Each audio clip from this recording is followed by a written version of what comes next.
गोड़ लगै छी। हम चमचम मैथिली गीत में अहाँ समस्त मिथिलावासी के स्वागत करै छी। अहाँ सबके राखी के बहुत बहुत शुभकामना अछि। आइ हम एगो राखी के गीत कहै छी तऽ अहाँ सब ई गीत हमर जरूर सुनब देखब, और यदि कनियो नीक लागे तऽ जे केओ हमर चैनल सब्सक्राइब नहीं केने छी ओ हमर चैनल के सब्सक्राइब कऽ लेब। गीत नीक लागे तऽ वीडियो के लाइक जरूर करब।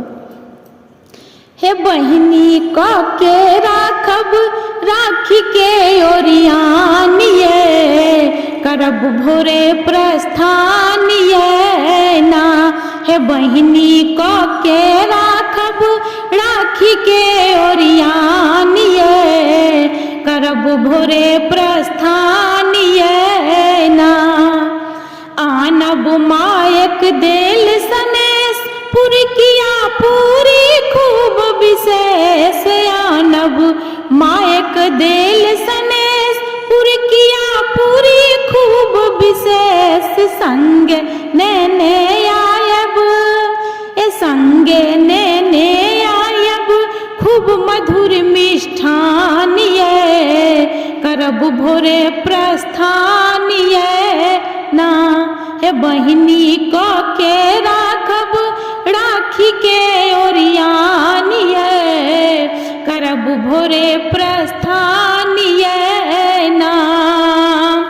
दो छाछी ढौरल छल जे राखल, दोही एखने ओहि में पौरल। छाछी ढौरल छल जे राखल, दोही एखने ओहि में पौरल। केरा घौर कटायल केरा घौर कटायल साँझे खन खरियानिए, करब भोरे प्रस्थानिए ना। हे बहिनी कऽ के राखब राखी के ओरियानिए, करब भोरे प्रस्थानिए ना। राखी पाबन स्नेहक बंधन, भाई बहन के होई अभिनंदन। राखी पाबन स्नेहक बंधन, भाई बहन के होई अभिनंदन।